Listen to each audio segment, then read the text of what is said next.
దేవరకొండలో ఐసిడిఎస్లో పనిచేస్తూ 26 సంవత్సరాలుగా ఐసిడిఎస్లో పనిచేస్తున్నటువంటి మారోజు స్వరూప అంగన్వాడీ టీచర్గా పనిచేసి మొన్నటి రోజున ఒక యువకుని ద్వారా ఎంతో ఘోరంగా ఇయ్యాలటి వరకు కూడా మొదల 3 గంటల వరకు కొన ఊపిరితో కొట్లాడి ఈరోజు మరణించడం జరిగింది.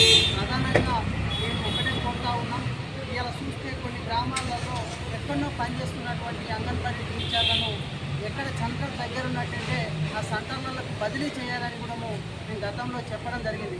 కానీ ఇప్పటి వరకు అధికారులు ఎలాంటి చర్యలు తీసుకోలేదు.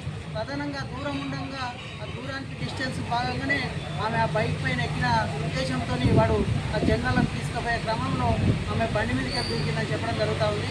వాని మీద కఠినంగా శిక్షించి ఆ ఒక కుటుంబాన్ని ఆదుకోవాలి. అదేవిధంగా ఇప్పుడు ఉన్నటువంటి టీచర్లు కానీ ఆయాలు కానీ ఇప్పుడు దూరం ఉన్న వాళ్ళకు పూర్తిగా వాళ్ళకి వెసులుబాటు బైకులు కానీ ప్రభుత్వం ఏర్పాటు చేయాలి.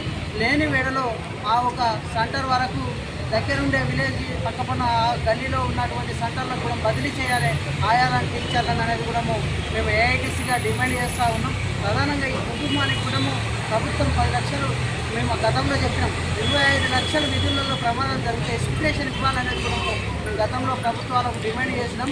ఆమె కుటుంబానికి కూడా ఎస్టిమేషన్ 25 లక్షల ఎస్టిమేషన్ ప్రమాద బీమా సౌకర్యం కూడా కల్పించాలని ప్రభుత్వాన్ని కోరుతా ఉన్నాం. లేని వేళలో పెద్ద ఎత్తున గతంలో జరిగిన విధంగా జరిగినట్టుంటే ఏదానికైనా కూడా మహిళలకు రక్షణ లేకుండా అయిపోయింది. ఎవరైనా కూడా వాళ్ళ ఇష్టాచారం ఇలా మహిళల పైన దాడులు జరుగుతూ మహిళలకు ఇబ్బంది చేస్తూ ఉన్నారు. కాబట్టి జరిగినటువంటి టీచర్కు న్యాయం చేయాలి, కుటుంబాన్ని ఆదుకోవాలనేది కూడా మేము ఏఐటీసీగా డిమాండ్ చేస్తూ ఉన్నాం.